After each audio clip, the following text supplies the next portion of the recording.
Salut les amis, c'est Nico. Aujourd'hui, on va s'intéresser à comment apprendre une langue pour de bon, comment s'améliorer considérablement et faire en sorte que les résultats soient visibles. Donc aujourd'hui, comme vous le voyez, on a de la meilleure vidéo. En ce qui concerne le son, attendez, on va voir ça tout de suite.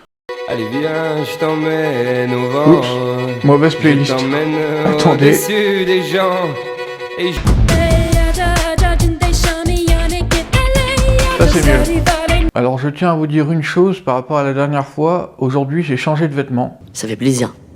Avant que cette vidéo commence, je vais vous expliquer ce qui m'a poussé à apprendre l'anglais plus sérieusement. Comme pour vous tous, j'imagine, l'anglais faisait partie de mon programme scolaire.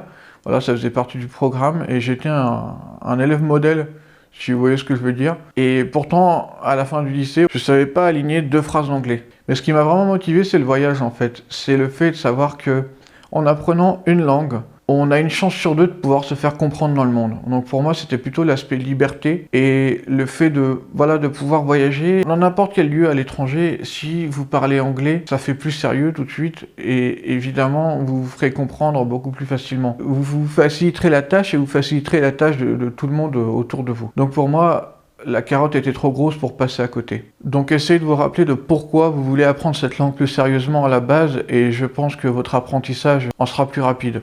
Donc en numéro 1, consultez des articles ou du contenu dans cette langue-là, ou même acheter un livre qui a été écrit en fait pour les enfants, c'est-à-dire pour nous, j'ai pas trop d'exemples, mais admettons les histoires de Franklin. Hey, c'est Franklin. Il est là pour jouer avec toi. Regarde-le grandir.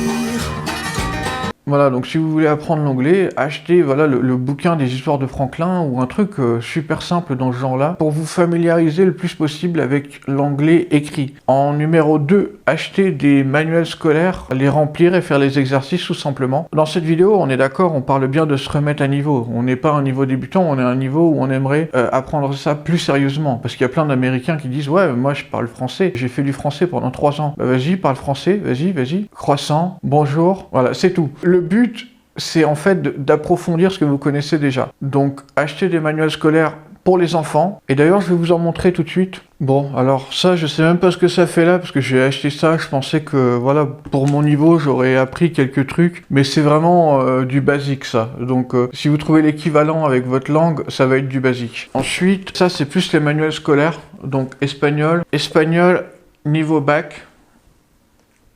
Sinon, c'est beaucoup de livres de grammaire et d'autres manuels pour les enfants. Numéro 3, voir un film ou une série, peu importe, en VO sous-titré. Alors, en VO sous-titré, ça veut pas dire en anglais sous-titré français. C'est en anglais sous-titré anglais. Pour vous forcer à essayer de se mettre dans le contexte et en fonction de ça, essayer de comprendre ce qui se passe un peu dans le film. Et une fois que vous êtes assez à l'aise, enlevez les sous-titres, remettez-vous encore plus dans le contexte et faites comme si vous étiez un natif tout simplement. Quand vous regardez un film en français, vous n'avez même pas à réfléchir parce que vous êtes vraiment dedans. Laissez ça tourner même si vous comprenez pas tout dès le départ et petit à petit, une fois que l'accent vous sera familier, ce sera beaucoup plus facile de comprendre sans les sous-titres et faire en sorte que la compréhension soit plus un problème. Numéro 4. Je m'appelle 4. 4 comme le chiffre? Exactement, comme le chiffre. Ça va être de correspondre avec quelqu'un à l'écrit et ou à l'oral. Ça peut être quelqu'un que vous rencontrez sur Instagram parce que Facebook, méfiez-vous, les gens sont pas toujours super bien intentionnés. Reddit ou Instagram, c'est plutôt des réseaux où il y a des communautés et on est entre internautes. On n'est pas vraiment de personne à personne. Enfin, pour moi, on est plus entre internautes. Si on a des passions ou des intérêts communs avec quelqu'un sur Reddit, je peux vous dire que vous pouvez vous écrire des pavés et échanger pendant des années sans même que la personne fasse allusion à se rencontrer ou ce genre de truc. Numéro 5. Rencontrer une personne native. Alors là, oui, il va falloir sortir et rencontrer du monde.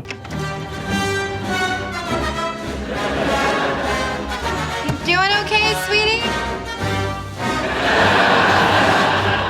Ce qui nous amène au point numéro 6, ça va être d'aller dans ce pays dont les gens parlent la langue que vous voulez parler et rencontrer du monde là-bas. De toute façon, je pense que quand on voyage, on est obligé de rencontrer du monde d'une manière comme d'une autre, que ce soit des gens pour qui c'est leur job ou d'autres voyageurs, parce qu'il n'y a pas que des voyageurs étrangers, il y a aussi des voyageurs locaux. Et dans ce cas-là, c'est parfait si on veut apprendre la langue. Mais pour moi, quand on est vraiment plongé dans la culture et qu'on n'a pas le choix, on progresse à vitesse grand V. Mais on n'en est pas au dernier point numéro 7, c'est donc de vivre avec une personne native. Alors pour moi, il n'y a rien de mieux. Évidemment, pour la petite histoire, allez, un peu de storytelling, on en a fait en début de vidéo, mais j'ai envie de raconter un peu ma vie aujourd'hui. Vous êtes libre de quitter cette vidéo, de toute façon les 7 points sont passés. Alors j'ai rencontré ma femme sur Instagram justement, et on a décidé de se voir en Inde l'année d'après. Ensuite j'y suis retourné et j'y suis resté 9 mois. J'avais un niveau qui me permettait de survivre. Mais le fait de vivre, voilà, avec une famille indienne qui parle anglais nativement, parce que là-bas ils l'apprennent dès le départ, au même titre que le hindi, ça m'a permis de progresser à une vitesse. C'est pas juste échanger 2-3 blagues, essayer d'amuser la galerie quand on connaît qu'une ou deux phrases dans leur langue. Quand on est bloqué 9 mois sans pouvoir parler français, je pense que c'est vraiment l'instinct de survie, ou je sais pas, qui fait qu'on est obligé d'apprendre